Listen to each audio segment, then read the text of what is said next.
मैं अविनाश राज ABC UPSC भैया में दिल से आपका स्वागत करता हूं। आज हम जो है यूपीएससी 2008 प्रीलिम्स का जो हिंदी में भी अंग्रेजी में 5 क्वेश्चन पढ़ेंगे 16 नंबर से लेकर 20 नंबर तक। है कि नहीं तिरसा बेटा? देखो बेटी है ना, इसको तैयारी करते हैं आईएएस का। एक क्वेश्चन प्रीवियस ईयर का जरूरी होता है। निम्नलिखित कथनों पर विचार कीजिए। 1 नंबर पॉइंट है पूंजी पर्याप्तता अनुपात मतलब CER वह राशि है जिसे बैंकों को अपनी निधियों के रूप में रखना होता है, जिससे वे यदि खाता धारकों द्वारा देवताओं का भुगतान नहीं करने से कोई हानि होती है तो उसका प्रतिकार कर सके। पॉइंट 2 है कि CAR का निर्धारण प्रत्येक बैंक के द्वारा अलग अलग किया जाता है। उपरोक्त कथनों में से कौन सा या से सही है या है? ऑप्शन ए केवल 1, ऑप्शन बी केवल 2, ऑप्शन सी 1 और 2 दोनों, ऑप्शन डी ना तो 1 और ना ही 2। ये देखिए इस इंग्लिश में, consider the following statement. Point 1, capital adequacy ratio is the amount the banks have to maintain in the form of their own funds to offset and loss that banks incur if the account holders fail to repay dues. Point 2, CAR is decided by each individual banks. Which of the statements given above are correct? Option A 1 only, option B 2 only, option C both 1 and 2 only, option D neither 1 no 2 only. तो इसका सही answer है, सोचिए आगे। You think every point give answer. इसका सही answer है option A. चलिए क्वेश्चन नंबर 17, पहचान प्लेटफॉर्म आधार खुला ओपन एप्लीकेशन प्रोग्रामिंग इंटरफेस उपलब्ध कराता है, इसका क्या अभिप्राय है? ऑप्शन नहीं है, पॉइंट है आगे। 1 नंबर में से किसी भी इलेक्ट्रॉनिक उपकरण के साथ एकीकृत किया जा सकता है। पॉइंट 2 है परितारिका मतलब आइरिस का प्रयोग कर ऑनलाइन प्रमाणीकरण संभव है। उपरोक्त कथनों में से कौन सा सही है? ऑप्शन ए केवल 1, ऑप्शन बी केवल 2, ऑप्शन सी 1 और 2 दोनों और ऑप्शन डी ना तो 1 और ना ही 2। चलिए इसका पढ़ते हैं अंग्रेजी में। चलो तेजस, ये त्रिसा बेटा इसको ठीक से बैठो बेटा, है ना। 17, the identity platform Aadhaar provides open application programming interface. What does it imply? Point 1, it can be integrated into any electronic device. Point 2, online authentication using iris is possible. Which of the statement given above are correct? Option A 1 only, option B 2 only, option C both 1 and 2 only, option D neither 1 and not 2.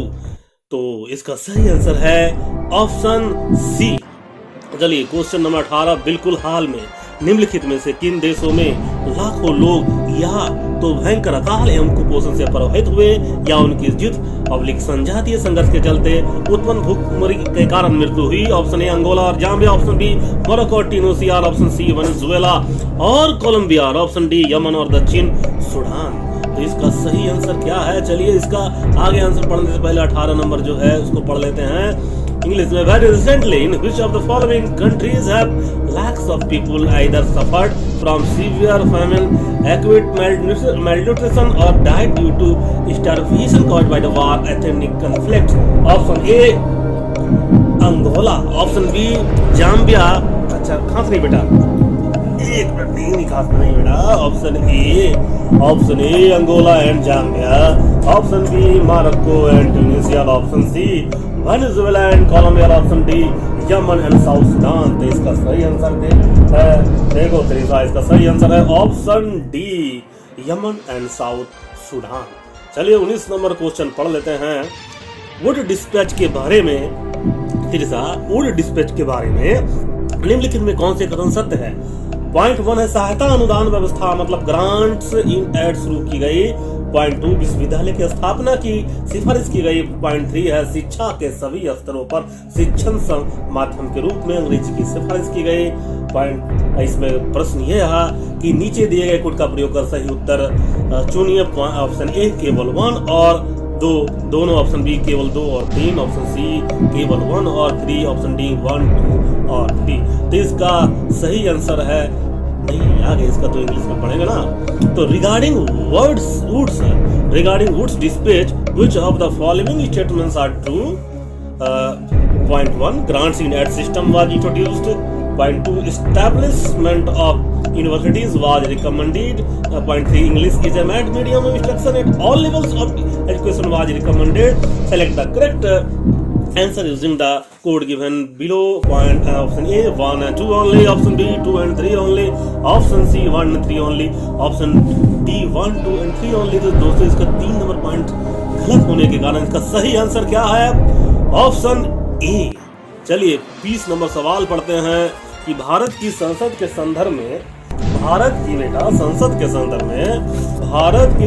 संदर्भ में निम्नलिखित में से कौन सी संसदीय समिति इनकी समीक्षा करती है और सदन को सूचित करती है कि जो विनियम, नियम, उपनियम, उप विधि आदि बनाने की शक्तियां संविधान द्वारा प्रदत्त है या सदन द्वारा प्रत्यायोजित है, उनका कार्यपालिका द्वारा इन प्रत्यायोजनों की परिधि के भीतर उचित प्रयोग हो रहा है।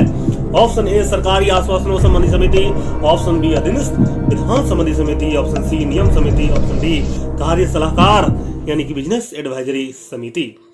चलिए इसका पढ़ लेते हैं, इसका ट्रांसलेशन क्या है इंग्लिश में। ऐसे तो इंग्लिश का ट्रांसलेशन हिंदी में होता है, कभी कभी थोड़ा सा ट्रांसलेशन अजीब गरीब हो जाता है। चलिए 20 number, which refers to the Parliament of India. Which of the following parliamentary committees scrutinies and propose to the House whether the powers to the make regulation, rules, sub-rules, bylaws, etc. conferred by the Constitution or delegated by the Parliament are being properly exercised by the executive within the scope of such delegation? Option A, Committee on Government Assurance, B, Committee on the Subordinate Legislation, option C, rules committee, option D business advisory committee. तो इसका सही answer क्या होगा भैया? आप comment section में दीजिए इसका आंसर, कमेंट सेक्शन में भैया। ऐसे नहीं तेरी बेटा देखो पढ़ लिया बेटा, गोदी लेके भी पढ़ लिया ना बेटा। चलो पढ़ना चाहिए और ध्यान भटकाना नहीं। चलिए रिवीजन है ना बेटा, रिवीजन जरूरी है यार इसका परीक्षा क्लियर करने के लिए। फिर नेक्स्ट में फिर पढ़ेंगे, है कि नहीं?